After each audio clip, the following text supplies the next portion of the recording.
हरतालिका तीज की आप सभी बहनों को शुभकामनाएं। शिव पुराण के अनुसार भगवान शिव और माता पार्वती का पुनर्मिलन हुआ था।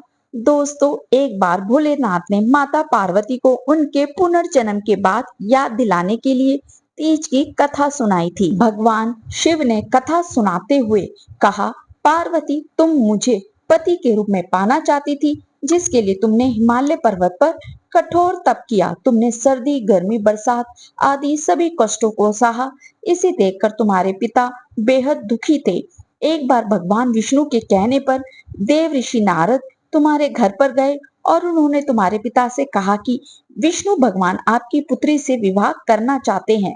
आपकी क्या राय है? यह सुनकर पर्वतराज बेहद खुश हुए और वह अपनी पुत्री का विवाह भगवान विष्णु के साथ करवाने के लिए तैयार हो गए। और यह समाचार नारद जी ने विष्णु भगवान को दिया। लेकिन जब ये बातें तुम्हें पता चली तो तुम नाराज हो गई, क्योंकि तुमने मेरे लिए घोर तप किया था और तुम्हें मुझे मन ही मन अपना पति मान चुकी थी। ये बात तुमने अपनी सहेली को बताई। तब उसने तुम्हारी मदद करने के लिए तुम्हें एक घने वन में छुपा दिया। वह वन ऐसा था जहाँ तुम्हारे पिता कभी नहीं पहुंच सकते थे। इस वन में तुम लगातार तप करती रही। पर्वतराज तुम्हारे ना मिलने से परेशान थे। वह इस चिंता में थे कि यदि भगवान विष्णु बारात लेकर आ गए और तुम ना मिली तो वह नाराज हो जाएंगे। भोलेनाथ माता पार्वती से कहते हैं कि धरती पाताल एक करके भी तुम्हारे पिता तुम्हें नहीं ढूंढ पाए, क्योंकि तुम उस वन में एक गुफा के अंदर मेरी आराधना कर रही थी। तुमने रेत का एक शिवलिंग बनाया था। तुम्हारे तब से प्रसन्न होकर मैंने तुम्हारी मनोकामना पूरी करने का विचार किया।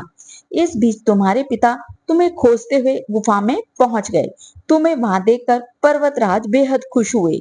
तुमने अपने पिता से कहा कि तुमने मुझे अपना वन चुना है, इसके लिए घोर तप किया है और आज यह तप सफल हो गया। भोलेनाथ ने मेरा वरण कर लिया। अगर आप मेरा विवाह शिवजी से करने को तैयार हैं तो मैं आपके साथ चलूंगी। यह सुनकर पर्वतराज तुम्हारा विवाह मुझसे करने को तैयार हो गए।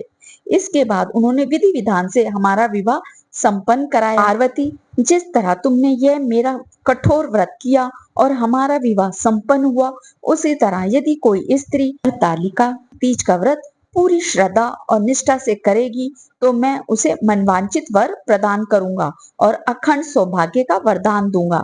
हे भोलेनाथ, इस कहानी को कहते, सुनते और हुंकार भरते सब पर कृपा करिएगा। इस दिन महिलाएं अपने पति की लंबी उम्र और अखंड सौभाग्य के लिए माँ पार्वती और भोलेनाथ की पूजा करती हैं। जय भोलेनाथ, जय माता पार्वती। वीडियो अच्छी लगे तो चैनल को सब्सक्राइब जरूर करें और कमेंट में जय माँ पार्वती, ओम नमः शिवाय जरूर लिखें।